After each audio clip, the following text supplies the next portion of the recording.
In today's video, I'm going to teach you how to sign into Microsoft Teams app. If you're opening Microsoft Teams for the first time, or you've been signed out and need to get back in, this is a very quick process.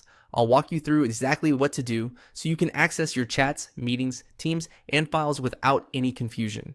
To get started, open your Microsoft Teams app on your device. You can do this from your desktop, your taskbar, your applications folder, or wherever you normally launch your programs. Once the app opens, give it a moment to fully load. Depending on your internet connection and your device speed, the sign-in screen may appear right away or take a few seconds.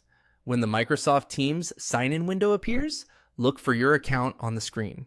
In many cases, Teams will recognize an account that has already been used on the device and show it as an option to help you sign in faster. This is useful because it saves time and makes the process more straightforward. At this point, click your account to continue. Once you select it, Teams will begin the sign-in process using that saved account. In some situations, you may be taken directly into the app. In others, you may be asked to confirm a few details before access is completed. Just follow the prompts that appear on your screen if needed. A helpful tip here is to make sure you're choosing the correct account, especially if you use more than one Microsoft account for work, school, or personal use. Signing into the right profile ensures that you'll see the correct Teams, messages, calendar, and files once the app opens. If the app seems slow to respond, wait a few extra seconds before clicking again. Repeated clicks can sometimes cause unnecessary delays or make it harder to tell whether the app is already processing your request.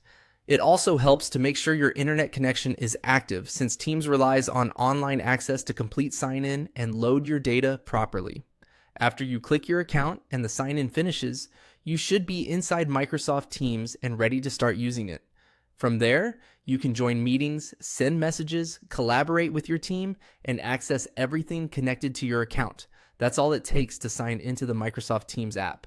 Once you've done it a couple of times, the process becomes very simple and familiar.